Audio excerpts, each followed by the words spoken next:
السلام علیکم ورحمۃ اللہ وبرکاتہ۔ کیا آپ نے کبھی محسوس کیا ہے کہ پورا دن گزرنے کے بعد بھی دل کو سکون نہیں ملتا؟ جسم تھک جاتا ہے لیکن دماغ نہیں سوتا، آنکھیں بند ہوتی ہیں مگر خیالات ختم نہیں ہوتے۔ رات کے آخری لمحوں میں جب دنیا خاموش ہو جاتی ہے تب بھی ہمارے ہاتھ میں موبائل ہوتا ہے، اسکرین کی روشنی ہوتی ہے اور دل کے اندر ایک عجیب بے چینی ہوتی ہے۔ آج انسان پہلے سے زیادہ کنیکٹڈ ہے لیکن پہلے سے زیادہ بے سکون بھی ہے۔ سوشل میڈیا پر اسکرول کرتے کرتے ہم سمجھتے ہیں کہ ہم ریلیکس ہو رہے ہیں، حالانکہ حقیقت یہ ہے ہمارا دماغ مسلسل الرٹ موڈ میں ہوتا ہے۔ ہر نوٹیفیکیشن، ہر ویڈیو، ہر نئی تصویر دماغ کے اندر ڈوپامین کا ایک جھٹکا پیدا کرتی ہے، اور ماڈرن سائنس کہتی ہے سونے سے پہلے موبائل کی بلیو لائٹ انسان کے دماغ میں میلاٹونن کو سپریس کرتی ہے۔ میلاٹونن وہ ہارمون ہے جو انسان کو ڈیپ سلیپ دیتا ہے، دماغ کو ریپیئر کرتا ہے اور انگزائٹی کو کم کرتا ہے۔ اس لیے رات بھر اسکرول کرنے والے لوگ اکثر بے چین، اسٹریس اور ذہنی تھکن کا شکار رہتے ہیں۔ لیکن سبحان اللہ، جو بات آج سائنس سمجھ رہی ہے وہ ہمارے نبی صلی اللہ علیہ وسلم 1400 سال پہلے سکھا چکے ہیں۔ نبی کریم صلی اللہ علیہ وسلم نے فرمایا، اللہ تعالیٰ نے رات کو سکون کا وقت بنایا، اندھیرے کا وقت بنایا، ذکر کا وقت بنایا اور اللہ سے تعلق مضبوط کرنے کا وقت بنایا۔ سوچئے،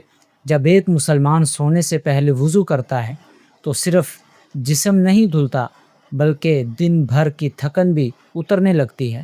ٹھنڈا پانی چہرے پر پڑتا ہے، دل کی بے چینی ختم ہونے لگتی ہے اور روح ایک عجیب سکون محسوس کرتی ہے۔ پھر وہ بستر پر آ کر اذکار پڑھتا ہے، تسبیحات پڑھتا ہے، درود شریف پڑھتا ہے اور پھر سورۃ الملک کی تلاوت کرتا ہے۔ یہ صرف الفاظ نہیں ہوتے، یہ دل کے لیے شفا ہوتے ہیں۔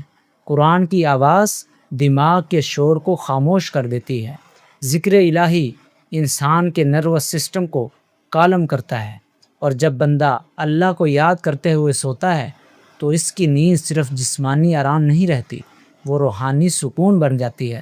آج سائیکالوجی کہتی ہے رات کو سونے سے پہلے پیسفل روٹین ہونا چاہیے، لیکن اسلام میں تو ہمیں اسپریچول نائٹ روٹین صدیوں پہلے دے دیا تھا۔ اندھیرا، خاموشی، وضو، اذکار، قرآن اور جلد سونا، یہ سب سنتیں صرف عبادت نہیں بلکہ کمپلیٹ پلاننگ سسٹم ہے۔ سکون کی دوائیاں ڈھونڈ رہے ہوتے ہیں لیکن سکون دوائیوں سے نہیں، اللہ کی یاد سے آتا ہے۔ اللہ تعالیٰ قرآن کے اندر ارشاد فرماتے ہیں، الا بذکر اللہ تطمئن القلوب، سن لو، اللہ کے ذکر ہی سے دلوں کو سکون ملتا ہے۔ اس لیے آج فیصلہ کریں، رات کو سونے سے پہلے آخری چیز موبائل اسکرین نہیں ہوگی بلکہ اللہ کا ذکر ہوگا۔ آخری آواز ریلز کی نہیں ہوگی بلکہ قرآن کی ہوگی۔